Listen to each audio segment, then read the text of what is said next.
All right. Hey, everyone. Welcome back. If this is your first time joining us, we do these deep dives where we take a look at recent events or interesting articles, and we kind of unpack all the details and really dive deep into it. And so today we're going to be taking a look at a recent article in the Indian Express, and this one is focusing on Delhi's new political landscape.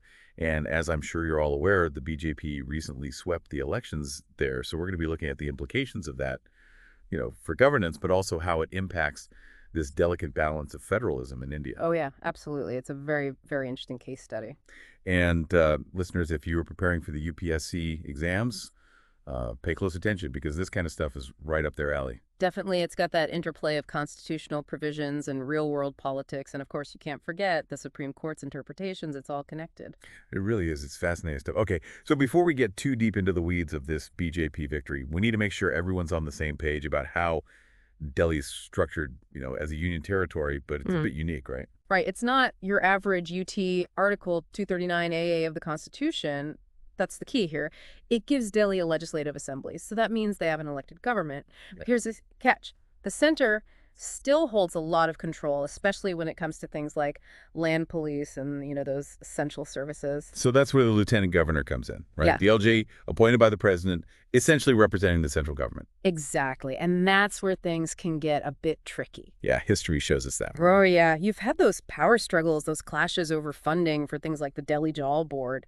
They needed a massive amount, like 3,000 crore rupees. And then there were those disagreements about teacher training. It's this constant back and forth. It's like they're trying to find that sweet spot where things work smoothly. Exactly. A constant balancing act. Okay, so now we've got the BJP in power at both the state and central level. This whole double-engine government idea, in theory at least, this should make governing a lot smoother, right?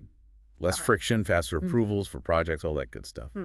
You would think so, yeah. The logic is there for sure. But we've got to factor in the Supreme Court and their stance on this whole Delhi governance situation. They've weighed in a few times, and their rulings have been pretty clear. The elected government in Delhi does have executive power when it comes to services. They need to be able to, actually run things day to day. Yeah, that makes sense. If people voted for government, the government should have some actual authority. But wasn't there something that changed fairly recently? Amendment to the GNCTD Act, the one that governs Delhi? You're right on the money there. That 2023 amendment is a real game changer. You see, the court might have upheld the Delhi government's authority over services, but this amendment gives the LG even more power, especially when it comes to appointing and transferring bureaucrats. Oh, wow. So the chief minister could actually be overruled. Yeah, exactly. That sounds like it shifts things back in the center's favor, even with those Supreme Court rulings. It's definitely something to pay attention to, and this is precisely the kind of thing that could trip people up on those UPSC exams. It is. It's a great example of how just memorizing legal articles isn't enough. You need to understand how they're applied in the real world and how politics influence all of that. Couldn't have said it better myself. So just to recap, we've got this inherent tension baked into how Delhi's structured the Supreme Court, trying to uphold the principles of federalism, and then this amendment that seems to give the center more leverage. What does this mean for the BJP's grand plans for a smooth-running double-engine government? Will it be smooth sailing, or are we in for a bumpy ride? Well, that is the million-dollar question, isn't it? And it takes us right to the heart of this whole federalism debate in India, and that's what we're going to unpack in part 2. So don't go anywhere. Welcome back, everybody. We're really getting into the thick of it now with this power play happening in Delhi. And honestly, this is the kind of stuff that UPSC examiners just love to put on their exams. Yeah, it's like a real-life political science class happening right in front of us. Yeah. So we left off talking about this GNCTD Act amendment, how it kind of throws a wrench into things. Even though the Supreme Court said the Delhi government has the power over services, the LG can step in and overrule them on appointments. Yeah, it's a real tug of war.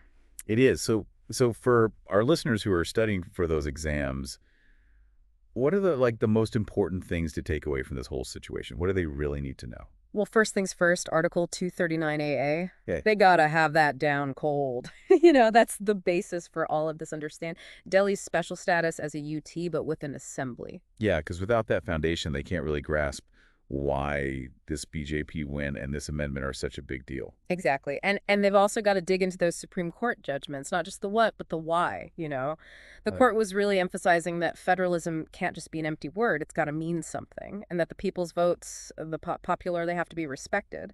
And then they need to connect that to this 2023 amendment and really think through how it's going to play out in practice. Right. It's that mix of legal principles, political maneuvering, and just the day-to-day realities of how things get done. That makes this such a perfect case study for the UPSC. For sure. Oh, okay, so let's shift gears a bit and talk about the practical side of all this. The BJP is aiming for this, double engine efficiency, less friction between the center and the state. So what could that actually look like for Delhi? Will things move faster now? Well, there's definitely the potential for that. I mean, less conflict generally leads to quicker decisions. So imagine things like infrastructure projects suddenly moving forward without all the usual roadblocks, or, that Jal board finally gets the funding it needs so people have better water services. I mean, they've got to do something about that 3,000 crore rupee hole in their budget. That's Mm. got to be top of mind. Okay. But hold on, even if it's the same party in charge at both levels, can't there still be disagreements? I mean, politicians are politicians, right? Oh, of course, double engine doesn't equal total agreement. You could still have clashes within the BJP itself, different priorities, or even just, the normal bureaucratic hurdles that always pop up. So it's not like a guaranteed win for efficiency just because everything's BJP aligned. Not at all. And this is where that tension we talked about earlier really comes back into play. Will the center truly let the Delhi government do its thing, even if it's their own party in charge? Or will they use this amendment to kind of tighten their grip? Hmm. It's almost like Delhi's become this experiment to see how federalism really works in India. In a way, it is. If the center really does step back and let Delhi have more autonomy, it could set a precedent for other union territories with assemblies. But on the other hand, if it becomes more about control from the center, well, that sends a very different message about the future of center-state relations. Let's talk a bit more about this GNCTD amendment and that new body they've set up for bureaucratic appointments. How much power does it really give the LG? I mean, the Supreme Court was pretty adamant that the Delhi government has executive power over services. Yeah, it's a significant amount of power, no doubt about it. The LG now has that final say on who gets appointed and transferred within the bureaucracy, even if the chief minister disagrees. It's a pretty big check on their authority. But wasn't the Supreme Court worried about undermining the whole purpose of having an elected government? And didn't they warn about reducing governance to just arguing over the wording of the Constitution and ignoring the real intent behind it all? That's the heart of the debate, right? Critics are saying this amendment goes against exactly what the court was trying to protect, the will of the people expressed through their elected representatives. Okay, so we've got this possibility of things moving faster, which is obviously a good thing, but we've also got this concern that it could end up being more about centralizing power than about genuine efficiency. So for our UPSC folks, what should they be watching for as this all unfolds? Well, they need to pay attention to how the LG uses these new powers. Do they try to collaborate with the chief minister, or are we going to see constant clashes?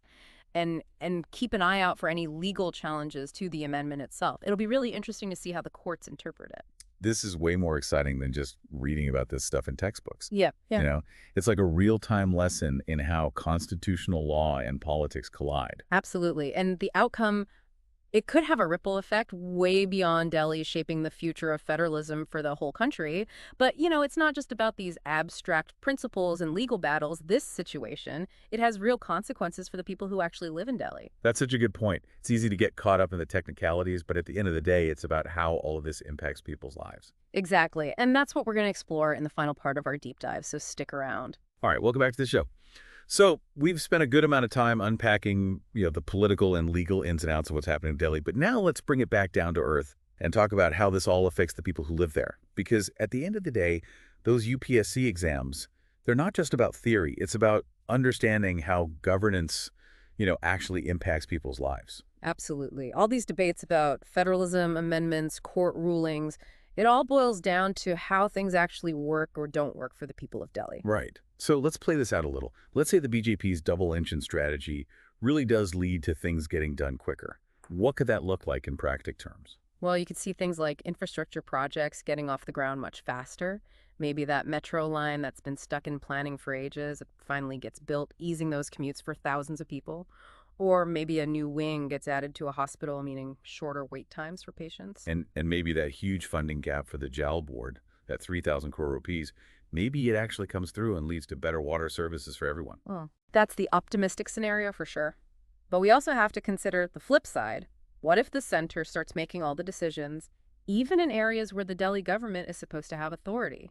Yeah, that's where those concerns about undermining federalism really hit home, right? Mhm. It's not just an abstract concept. It's about who gets to decide what happens in people's everyday lives. Exactly. Imagine the Delhi government wants to put in place a certain education policy, something specifically designed for their local needs, but Hmm. the center using that GNCTD amendment says, no, we want something different. That kind of conflict, it can really stall progress and leave people feeling like their voices aren't being heard. Yeah, it's like walking a tightrope. You want things to be efficient.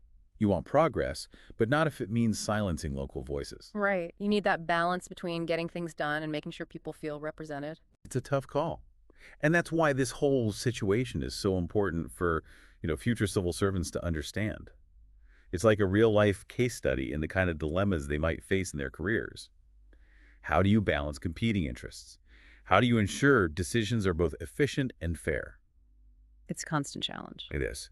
So for our listeners who are gearing up for those UPSC exams, what are the key takeaways here? What should they really be focusing on? Well, they need to have a solid grasp on how this power sharing setup works in Delhi. It's unique. It's not like a regular state. So understanding Article 239 AA and how it interacts with other laws is crucial. Right, and those Supreme Court judgments, they can't forget those. The court's been pretty clear about upholding the Delhi government's authority even within those limits. Exactly. And of course, they need to think critically about the impact of that GNCTD amendment. Does it actually lead to more efficiency or does it give too much power to the center? What are the arguments for and against it?